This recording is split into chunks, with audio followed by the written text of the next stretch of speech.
Hey guys, welcome back to regal physics. आज के इस वीडियो में हम न्यूक्लियर फिजिक्स पढ़ने वाले हैं और उसमें आज 3 टॉपिक्स हम देखेंगे। Rutherford's alpha scattering experiment, Rutherford's atomic model और कॉन्स्टिट्यूएंट्स ऑफ न्यूक्लियस। तो ये 3 टॉपिक हम देखने वाले हैं और इसके नोट्स भी मैंने बनाए, तो आप नोट और पेन साथ में लेकर बैठना है ताकि आप भी नोट डाउन कर सकें। तो हमारा सबसे फर्स्ट टॉपिक है रदरफोर्ड्स अल्फा स्कैटरिंग एक्सपेरिमेंट। तो रदरफोर्ड ने 1911 में अपने 2 स्टूडेंट्स गाइगर और मार्सडन इन दोनों के साथ मिलकर ये एक्सपेरिमेंट किया था। तो उसने इसके लिए क्या किया था, एक रेडियो एक्टिव मटेरियल लिया था जिसमें से अल्फा पार्टिकल्स रिलीज होते हैं। तो अल्फा पार्टिकल्स बेसिकली क्या होता है, हीलियम न्यूक्लियस। तो और उसने उसे एक थीन गोल्ड फॉइल, बहुत ही पतली सी गोल्ड फॉइल पे अल्फा पार्टिकल्स को बम्बार्ड किया और फिर उसका वो जो अल्फा पार्टिकल्स थे वो स्कैटर होते हैं, तो उसने नोट डाउन किए थे जो सारे ऑब्जर्वेशंस थे वो। तो यहाँ पे मैंने एक्सपेरिमेंटल सेटअप आपको बताया। ये जो है वो लेड बॉक्स था, यहाँ पे पी पोलोनियम एक रेडियो एक्टिव था, इसकी जगह दूसरा भी कोई रेडियो एक्टिव ले सकते हैं जो अल्फा पार्टिकल्स को रिलीज करता है। तो अल्फा पार्टिकल्स की बीम जो है यहाँ पे ये गोल्ड फॉइल थी, उसने पहले खाली ऑपोजिट साइड पे रखी थी, लेकिन उसे कोई ऑब्जर्वेशन नहीं मिले थे। उसे थॉमसन मॉडल जैसे ही सारे ऑब्जर्वेशन मिल रहे थे। फिर जो उसके स्टूडेंट्स हैं उन्होंने गैगर और मार्सडन, उन्होंने जो जहाँ पे पॉसिबिलिटी नहीं थी अल्फा पार्टिकल्स होने की, वहाँ पे जो ये स्क्रीन थी जिंक सल्फाइड की ZNS स्क्रीन, उसे रोटेट किया पूरे, वहाँ पे ऐसे राउंड में था उसका पूरा स्ट्रक्चर। यहाँ पे मैंने खाली ऐसे ही बताया। तो जब वो स्क्रीन रोटेट की तो उसे स्क्रीन पे अल्फा पार्टिकल्स जब यहाँ पे स्ट्राइक करते हैं तो लाइटनिंग सा होता है, इसलिए उसे पता चलता है। और ये जो इलेक्ट्रॉन माइक्रोस्कोप है उसे वो ऑब्जर्व करते थे। तो उन्हें जो रिजल्ट मिले वो हम आगे देखेंगे। यहाँ पे Rutherford's scattering is due to collision of 2 particles, alpha particle and the nucleus। तो तब न्यूक्लियस के बारे में कुछ ज्यादा पता नहीं था। बाद में जब रदरफोर्ड ने ये एक्सपेरिमेंट किया तो उसे पता चला कि बीच में ऐसा कुछ होना चाहिए न्यूक्लियस जैसा फुल, जहाँ पे पॉजिटिव चार्ज हो, जिसकी वजह से जो ये अल्फा पार्टिकल्स है वो स्कैटर हो रहे हैं। तो यहाँ पे एक्सपेरिमेंटल सेटअप है। The alpha particles are emitted by some radioactive material polonium P kept inside a thick lead box B। तो यहाँ पे lead box में रखा है अल्फा पार्टिकल्स को। A small hole H is present in box through which alpha particles come out as a fine beam। तो यहाँ पे जो lead box है उसमें एक छोटा सा होल रखा है जहाँ से अल्फा पार्टिकल्स जो है वो बाहर आ सके।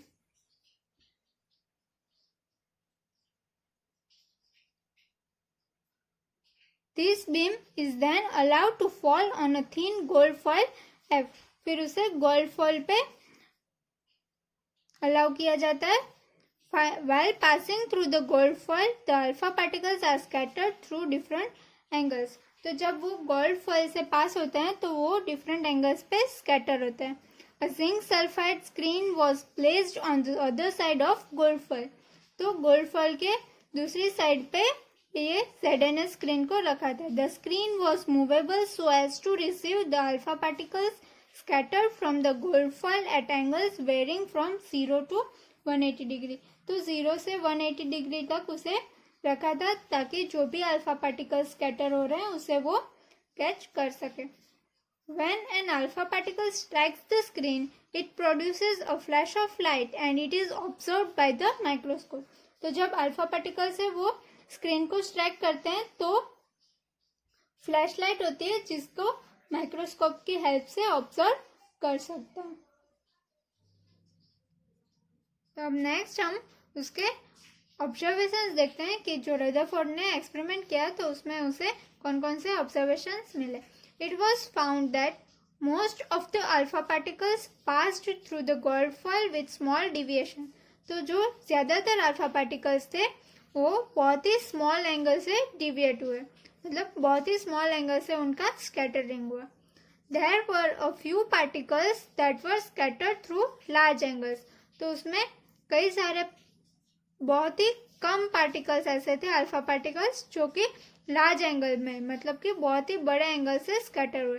Experimental result show that one of about 8,000 particles suffered angle of scattering greater than 90.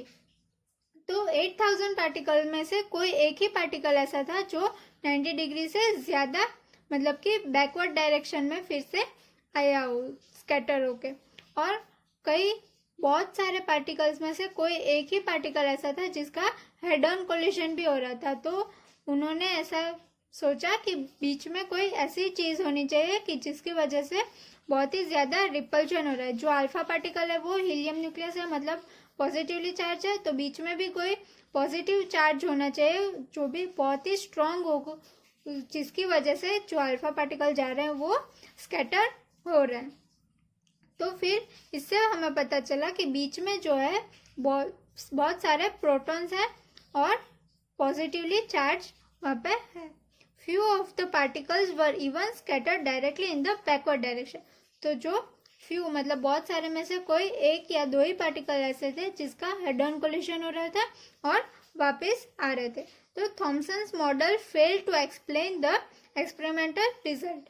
तो जो थॉमसन का मॉडल था वो फेल हो गया. इसे एक्सप्लेन ये जो रिजल्ट मिल रहे थे उसे एक्सप्लेन नहीं कर पा रहे थे. तो ये जो रिजल्ट मिले उसको एक्सप्लेन करने के लिए रदरफोर्ड ने खुद का न्यूक्लियर एटॉमिक मॉडल दिया. तो अब नेक्स्ट हम रदरफोर्ड का न्यूक्लियर एटम मॉडल देखेंगे. Rutherford nuclear atom model. So this model is capable to explain a large deflection of alpha particle.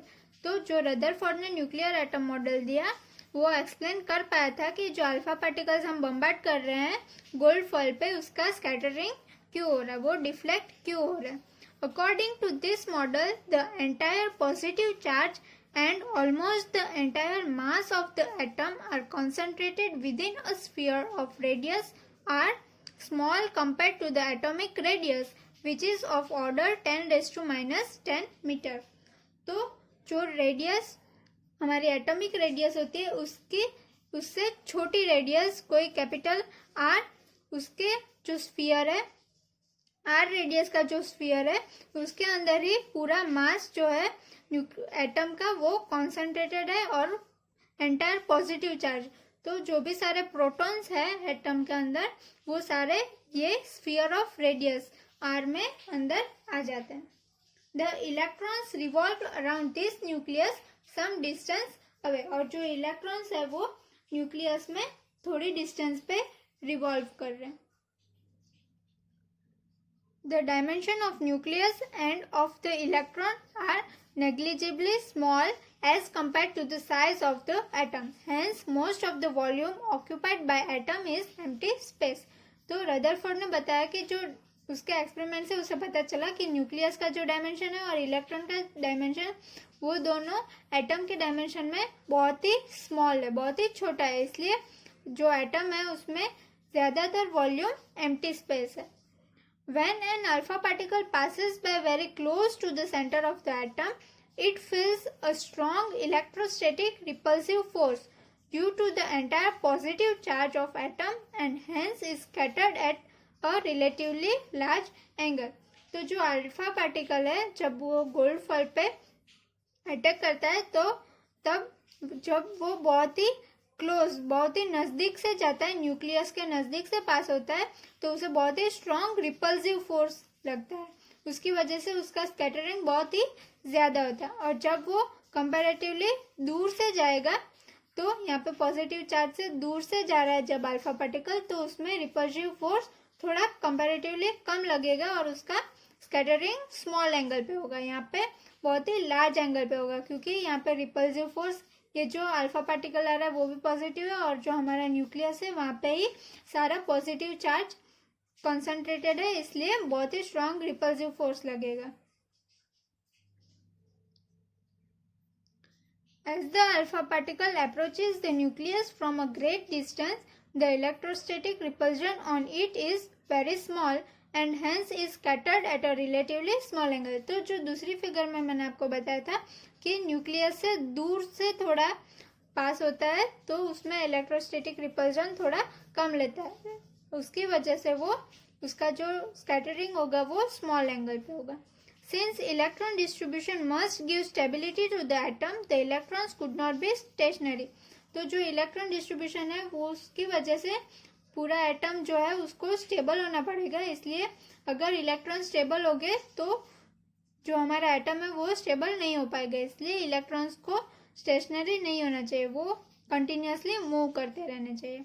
The electron must be revolving around the nucleus in closed orbit so that the centrifugal force is balanced by electrostatic attraction. तो उसने बताया कि जो electrons है वो continuously revolve करने चाहिए nucleus के अराउंड, ताकि जो उसकी वजह से सेंट्रीफ्यूगल फोर्स है और जो इलेक्ट्रोस्टैटिक अट्रैक्शन है वो दोनों कंबाइन हो जाए, वो दोनों बैलेंस हो जाए, सॉरी कंबाइन नहीं, बैलेंस हो जाए.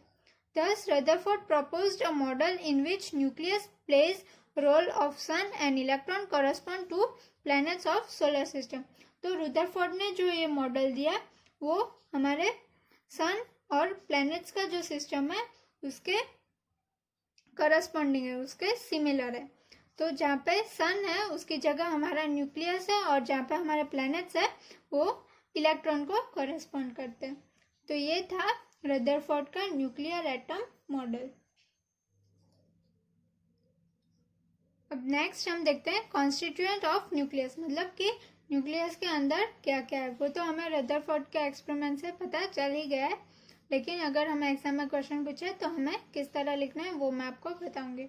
तो पहले हम कॉन्स्टिट्यूएंट्स ऑफ एटम देखते हैं. तो constituents of atom are proton, neutron and electron. तो एटम के अंदर तीन चीजें होती है, प्रोटॉन, न्यूट्रॉन और इलेक्ट्रॉन. प्रोटॉन जो होता है वो पॉजिटिवली चार्ज होता है, न्यूट्रॉन होता है वो न्यूट्रल होता है, उसमें कोई चार्ज नहीं होता है, और जो इलेक्ट्रॉन होता है वो नेगेटिवली चार्ज होता है.